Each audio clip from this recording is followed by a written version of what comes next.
Salut, c'est Maë de SES Tibet. Nous continuons aujourd'hui notre été avec Pergaud. Si vous voulez retrouver une présentation de Louis Pergaud, rendez-vous ici pour le premier épisode de cette mini-série. Aujourd'hui, je vous propose de découvrir un texte de Louis Pergaud intitulé « L'âme olfactive et l'âme visuelle ». Et vous, quel sens de quel animal aimeriez-vous avoir? L'odorat du chien, la vue du faucon ou la vision thermique du python? Dites-le nous en commentaire et je vous souhaite un très bel été. Vous êtes-vous jamais demandé ce que serait l'éducation d'un enfant qui naîtrait non point avec une hiérarchie de sens constituée selon la norme humaine, c'est-à-dire pour qui la vue et le toucher constitueraient les organes essentiels de communication avec le monde extérieur, mais selon la formule réglementaire animale, avec l'odorat, l'ouïe et le goût dominant le reste. Une femme qui fut du reste un littérateur de grand talent, morte depuis quelques années, Laurent Évrard, avait étudié ce cas. Laurent Évrard est le nom de plume de la romancière et femme de lettres Marie-Isabelle Victorine Ghislaine Crombez. Son héros, dont la figuration ne présentait au premier abord rien d'anormal, se conduisait pourtant tantôt comme un être extrêmement intelligent, tantôt comme un idiot. C'est que son nez se trouvait le meilleur de ses organes. C'était à lui qu'il recourait naturellement, en premier lieu, pour prendre connaissance des êtres, des choses et des phénomènes qui se passaient autour de lui. Je ne me souviens plus des mésaventures multiples dont il fut victime, jusqu'à ce qu'un savant observateur, qui s'était constitué son mentor, eût découvert la source de ces anomalies et eût rendu à la vie normale ce sujet bizarre en affaiblissant, par des procédés imaginés par lui, son sens de l'odorat pour le subordonner à la prédominance de la vue. Je me rappelle toutefois que les méthodes ordinaires d'éducation qui réussissaient avec des enfants notoirement moins intelligents que lui, n'avaient aucun effet sur sa mémoire. Apprendre à lire, entre autres, devenait un travail presque fabuleux et impossible. C'est que les lettres ne disaient rien à son nez, ni à son oreille, c'est-à-dire à ses meilleurs instruments. Il ne croyait point utile d'avoir recours à un instrument qu'il savait beaucoup plus imparfait, la vue. En règle générale, ce qui se passait pour cet enfant se passe quotidiennement pour les bêtes.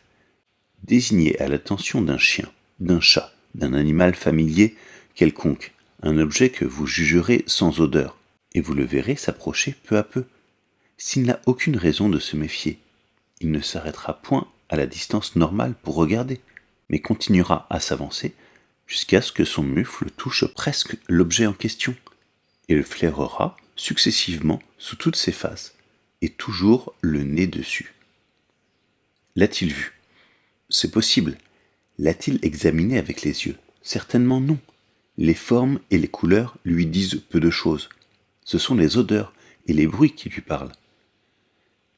La culture générale animale, et comme conséquence l'intelligence et l'âme animale, sont donc des sens olfactives et auditives, si l'on peut dire, puisque toutes les sensations reçues viennent, sinon uniquement du nez et de l'oreille, mais ont leur point de départ et atteignent leur maximum d'intensité avec ces deux organes, les autres ne servant que de complément.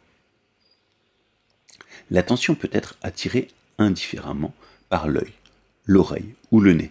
La sensation ne vient presque jamais que d'une odeur ou d'un bruit. L'animal possède donc, surtout dans son cerveau, une bibliothèque d'odeurs et un catalogue de sons soigneusement classés. C'est sur ces données que sa logique travaille, et c'est de la comparaison et de la combinaison de ces bruits et de ces odeurs que le cerveau, ou l'âme, de la bête, forme ses idées et élabore en grande partie ses sentiments. Il nous sera probablement impossible, dans l'impuissance où nous nous trouvons, de plonger dans ce domaine subtil de sensations particulières, de nous faire jamais une idée, même rudimentaire et vague, de l'étendue de la culture animale, de même que les profondeurs de notre culture restent inaccessibles aux bêtes. Si l'animal a un langage, et comme il a l'ouïe extrêmement fine, rien n'empêche que son diapason soit à peine perceptible à l'oreille humaine. Ce langage doit être extrêmement riche, en ce qui concerne les odeurs, pour lesquelles nous n'avons, nous, qu'un vocabulaire tout à fait réduit. Ses sensations et sa logique ne lui permettent pas moins, par des chemins différents des nôtres, d'arriver à une connaissance du monde et à une vérité relative grâce auquel il se conduit dans la vie avec autant et même plus de bonheur que l'humanité. Tout orgueil mis à part, on pourrait en induire qu'il n'y a comme différence entre l'homme et la bête qu'un renversement de rapport, et que ce que l'on a appelé instinct chez les grands animaux n'est autre chose que l'intelligence de l'odorat. Il apparaît cependant que l'homme est poussé plus loin que l'animal, et à son avantage l'utilisation pratique des données que lui ont fournies ses sens. Toutefois, chez certains humains, la qualité transformatrice du cerveau, l'intelligence active du sujet, semble très inférieure à celle dont font preuve certains chats, certains chiens, certains renards, qui, eux, ne bénéficient d'aucun travaux exécutés par leurs devanciers, et dont l'activité cérébrale doit être bien plus intéressante que celle d'un grand nombre de brutes humaines. Si nous ne les avions pas ravalés par la domestication, si nous ne les avions pas tant tracassés dans leur existence, qui sait, par exemple, si un loup, un chien ou un renard de génie n'aurait pas imaginé, sa vie matérielle étant assurée, de transmettre à ses enfants, au moyen d'un alphabet construit par lui de toutes pièces, le produit de son expérimentation d'anciens.